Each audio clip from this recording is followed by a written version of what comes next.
Today, I'll be explaining and demonstrating the design kit method of interviewing as a form of inspiration and data collection in the design process. Let's start with the steps of this process. Step 1. Conduct the interview in a comfortable space. Make sure you don't overwhelm the interviewee by having too many people in the room. Limit it to no more than 3, and each should have their own specific role, such as interviewer, note-taker, or photographer. Step 2. Have the questions you're going to ask ready. Don't treat the interview like a casual conversation so that you don't waste the interviewee's time. You can allow for spontaneity, but you as the interviewer should have clear and specific information that you're looking for, which keeps the interview on track. Step 3 is the questions. Begin by asking broader, personal questions so that you can understand the interviewee, and then move to more narrower and focused questions about the product or design. Eventually, you should be asking them questions like, what do they look for in the product, and what are the problems with existing designs that your design could fix? Step 4, write down, or record if possible, exactly what the interviewee says, not just what you think they mean. It's important to capture their exact words so that your own biases don't influence your understanding of what they need. Also, you may need to refer back to your notes later, and you don't want to have to guess what they mean. Step 5. Take special note of the interviewee's intonation, body language, or mood, or any nonverbal forms of communication. This information can be essential to understanding their design problem.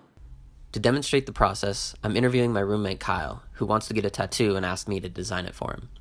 I'll interview him to see what he wants and how he wants it to look. Alright, so, you're looking to get a tattoo? Yes. Specifically for what I'm looking for is the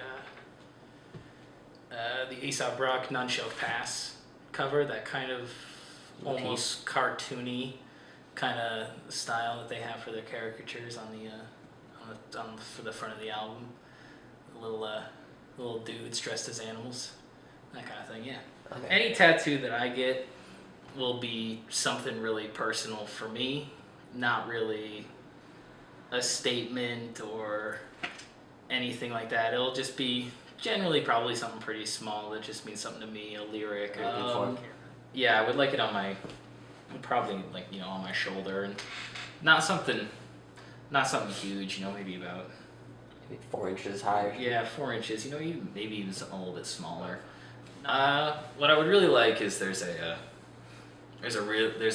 lyric that I really enjoy. It's from an Aesop Rock song called Mystery Fish. It's "Stay true like a wolf wearing wolf pants." So I would like kind of like this little this little caricature of myself, I guess, in a way, ginger beard, all that kind of jazz. Shirtless, and he's just got wolf pants on with like little wolf feet, and then a wolf hat, smoking a cigarette, and then above it says "So true." And what does that mean? I think that, to me, what the lyric means, "Stay true like a wolf wearing wolf pants," means don't be a sheep in wolf's clothing, or a wolf in sheep's clothing, And I think that kind of putting myself in that situation is cool.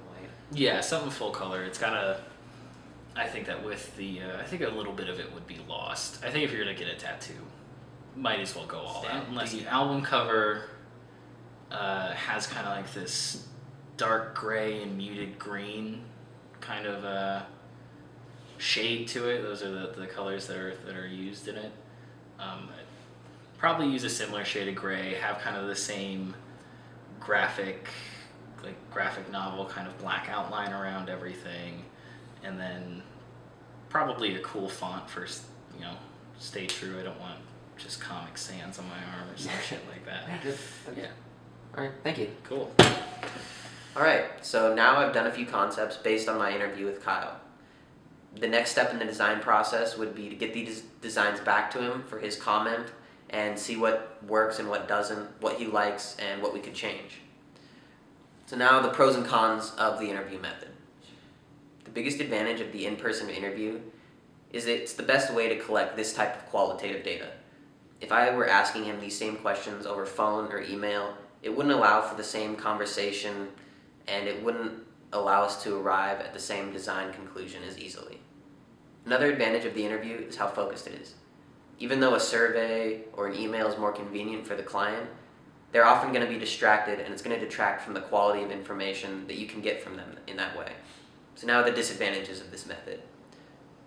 The biggest disadvantage is the cost. In order to bring two people together to conduct an interview, there's going to be costs associated with the travel to get there, the equipment to conduct the interview, and the biggest one is the cost of the time of the people. My roommate wasn't up to much, so his time wasn't too costly, but if I was designing for a large company and interviewing an executive, their time is a lot more valuable, and so they don't have the time to waste. And that's my review of the Design Kit interview method. Thanks for watching.